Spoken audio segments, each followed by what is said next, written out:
All right, Professor, I'll come and have a look. I'm on my lunch break anyway. Did you use the staff parking lot, or do we have to walk through emergency like last time? Well, Professor, with all your worrying on the way over here, I think you're about to find out that everything's just fine. Let's go see how the good captain's doing this morning. Professor, would you be so kind as to fetch my first aid kit out of the car while I get a better look at what I'm seeing here? Seems once I moved the bathtub out of the way, I could see the situation was much worse than anyone had previously thought. Unfortunately, there's nothing in my experience or in that first aid kit that could save our beloved captain now. Just kidding. Should have saw the look on your face. Fortunately for the captain, when he slipped on the soap and his head bounced off the faucet, he didn't land anywhere near the water. With no one here to come to his aid, he could have easily drowned in the estimated 3 to 5 minutes he was knocked unconscious from the initial blow. Well, Professor, my lunch break is almost over. I'm gonna have to borrow your station wagon and get back to work. I might be working late, so I'll swing by in the morning. We'll see if the swelling's come down enough that I can get his hat off and have a better look at that head injury. In the meantime, I'll leave you in charge of making sure doctor's orders get carried out. His prescription, black coffee, and plenty of it. Down at the hospital, when we get someone in who suffered a head trauma, we keep them awake for up to 48 hours depending on the severity of the injury. In the captain's case, given his current cognitive state, I'm going to recommend the maximum. There's no way we're going to get the brim of the hat past his forehead until that swelling comes down. I suggest we just wait until the doc comes back in the morning. Imagine that, just as we were able to get things patched up between his goofy brother and that nutty wife of his. This happens. Dad, we're right here. Yeah, I've got my glasses on. I can see you just fine, son. Try to remember I'm the one that picked you up and drove you over here. Goofy brother. Nutty wife. Goofy brother. Nutty wife. I'll get her next time. You must be exhausted, Professor. I'll tell you what, if you give me a quick tutorial on that fancy espresso machine, I can take over the duties here. I promise to keep the beans flowing until Doc can have another look at him in the morning. Morning, Doc. Care for a donut? Thank you, but no. I just came by to check on the captain and return the station wagon to the professor. I still haven't been able to get his hat off, but progress is often slow when it comes to head injuries. Seems to be quite busy in the studio this morning. Yeah, we decided the show must go on, so we're picking up where the captain left off. If you want to stick around, we're just about set to roll title on a new series on the minor prophets. Professor, I'm gonna need a ride to work. Suit yourself. Rolling title. Professor, why isn't the title rolling? Thank you. Wow, man. Nice work, everyone. There's still plenty of wedding cake left. Feel free to help yourself as we head over to Studio B for the next scene. Any sign of the missing Jekyll that got loose in the neighborhood yet, Cornelius? Not yet, Dad. I'm sure it'll turn up. Goofy. Missing Jekyll. Nutty wife. Come, quick. Something terrible has happened. Uh-oh. Did you find the missing Jekyll? Jekyll? No. Did Uncle Captain's condition take a turn for the worse? No.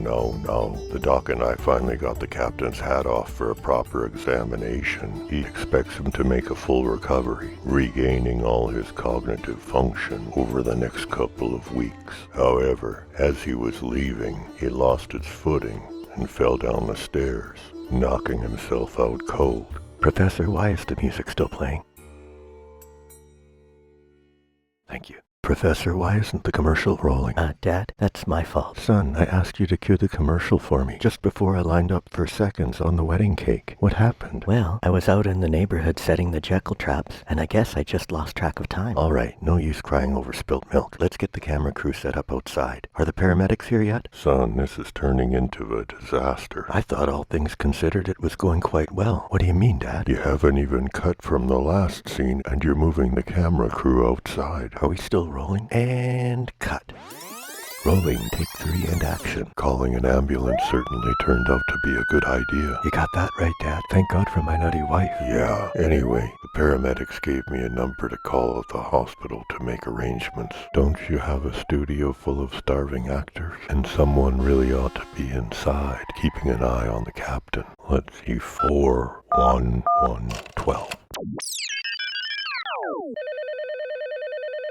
Amacook Hospital. Good afternoon. How may I direct your call? I'm not really sure. The paramedics gave me this number to call after Doc fell down the stairs. Let's see. Sid Studio? We've been expecting you. Let me put you on hold.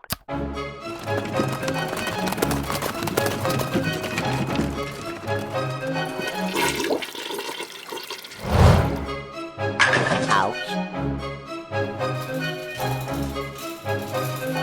Okay, Professor, that ought to do it. I think we've got Studio A cleaned up. Granddad's been in the captain's office for a long time talking with the hospital. I wonder what's going on. Sorry about that, sir. Are you still there? By the grace of God, yes, I'm still here. Okay then. Doc's preliminary treatments are completed, and he's been transferred into recovery. Visiting hours are from 8 till 8, so there's still plenty of time if you'd like to come see him today. Also, it has come to our attention that the captain has recently experienced a head injury, and we'd like to keep him here for observation for a little while. Oh, and I almost forgot. There is one more thing. I know everyone is anxious for news concerning Doc's condition. I just got off the phone with the hospital, and I'm going to pack an overnight bag for the captain. Captain, you'll be bunking with Doc in the recovery wing for a while. And Professor, they said they won't be pressing any charges if you promptly return that espresso machine to them.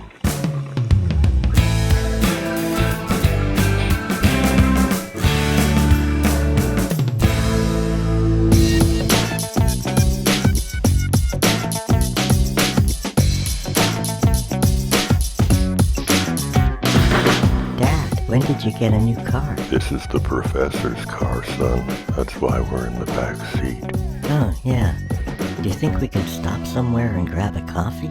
Dad, everyone's wondering why we haven't started rolling yet. It's no use, son. I've got the title queued, but I can't for the life of me get it to roll. We'll just have to wait for the professor to come back from a hospital. That's funny. Everything seemed to be working fine this morning. Do you mind if I have a look? Knock yourself out. I've tried everything. I'm pretty sure it only works when this is turned on. Got it.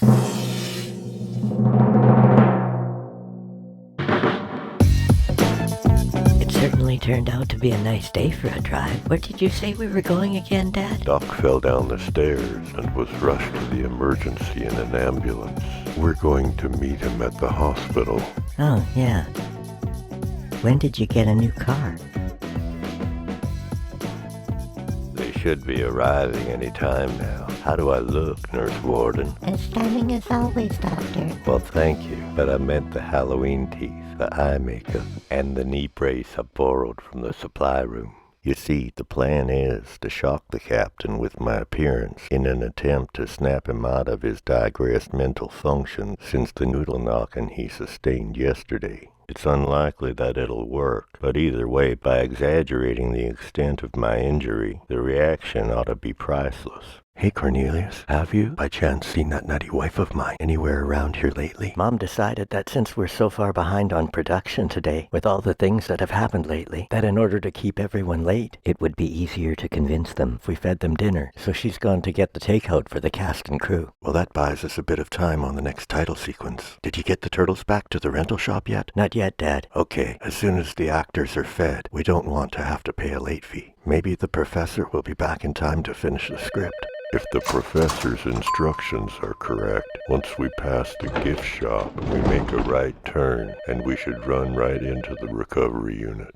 Dad, there's a gift shop over here. All right, Nurse Warden, it's showtime. I heard it through the grapevine they just got past the gift shop. Here we are, Dad. Recovery unit, room 12. Hey, Dad, who's that? It's worse than I thought. You honestly don't know who that is? No, but I do know one thing. You didn't spend more than $10 in a novelty shop on those fake teeth. All right, everyone. When you've had enough noodles and rice, we're back in Studio A. I'd like to be rolling by 7, so that we can all be out of here by 9. Hey, Cornelius. Any word from the professor yet? Not yet, Dad. Come on. I'll help you load up the turtles, so you can get them back to the rental shop.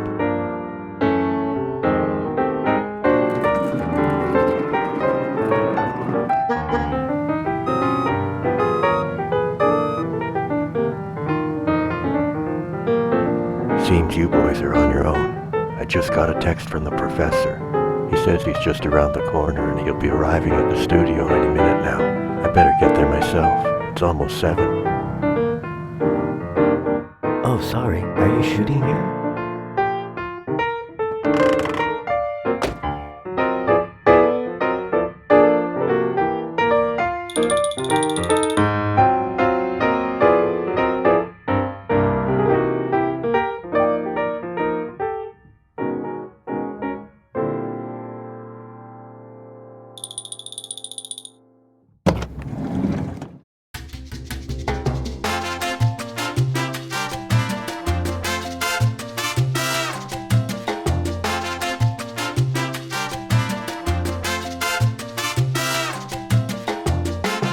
Well, I finally got Dad into a taxi. I guess if we're gonna be roommates, we ought to know each other a little. Let's see if I remember. You said you're a doctor, and your name is Doc. You normally work at this hospital, and you're a patient here. That's right, Captain. I think you're starting to bounce back from yesterday's temple tapping, causing temporary confusion or mental malfunction concerning your processing skills. Yeah, huh? Now where are you going, Captain? Oh, I just thought that now that everything has settled down, I'd just go out and grab a coffee. Captain, you do realize that you were just admitted into this hospital this afternoon? Yeah, huh? When we were driving in, I saw a little cafe next to the dry cleaner across the street. Wait a minute, there's a dry cleaner next to the coffee shop? I'm coming with you. That'll save me going all the way downtown every time I need my shorts pressed. Sure, Doc. You know, I think I'm starting to get some of my old memories back. I'm remembering the Acts of the Apostles for some reason. Have you seen it? Have I seen it? Well, I was in it. Wow, really? Who did you play? Well, Captain, I was a doctor.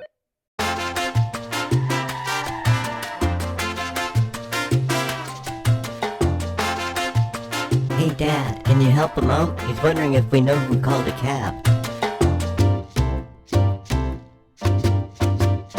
Okay then. Well, thanks for the call. That was the professor's secretary. It seems the professor had to go pick his mother up in England, and he won't be back until this afternoon. You know what that means? For us to stand a chance at finishing the script today, we're gonna have to start without him. Sure, Dad. Most of the cast and crew finished breakfast a long time ago, and the set is ready to go in Studio A. All you have to do is roll title and call action. You're right, son. Thanks for the encouragement. I guess I'd better get down to the set and break a leg.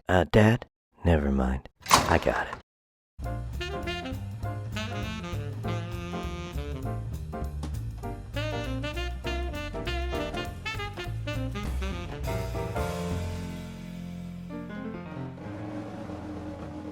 I've gotta confess, Professor, that station wagon can sure pack a lot of luggage. And ma'am, if you're still game, I wouldn't mind taking a crack at that dumpling recipe once you settled in and had lunch, of course. Speaking of lunch, Cornelius, now that you've had yours and the professor is back from England, we can finish the script. Sure, Dad. Come on, Professor. The scene is set, but there's still props to clean up in Studio B. If the set is ready, there's no reason to wait. I should just get down to the set and call action.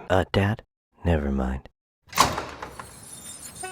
I wonder what happened to the professor. We still have one more load of props to take back to the rental shop. Cornelius, it's been a long day, so I sent everyone home. I told the professor you can return the rest of the props in the morning. Just as well. I still have to gas up the truck so I can go and check the Jekyll traps. Son, I've been so busy. I guess I forgot to tell you. There is no missing Jekyll. Seems I must have miscounted while your mother was loading them into the professor's station wagon.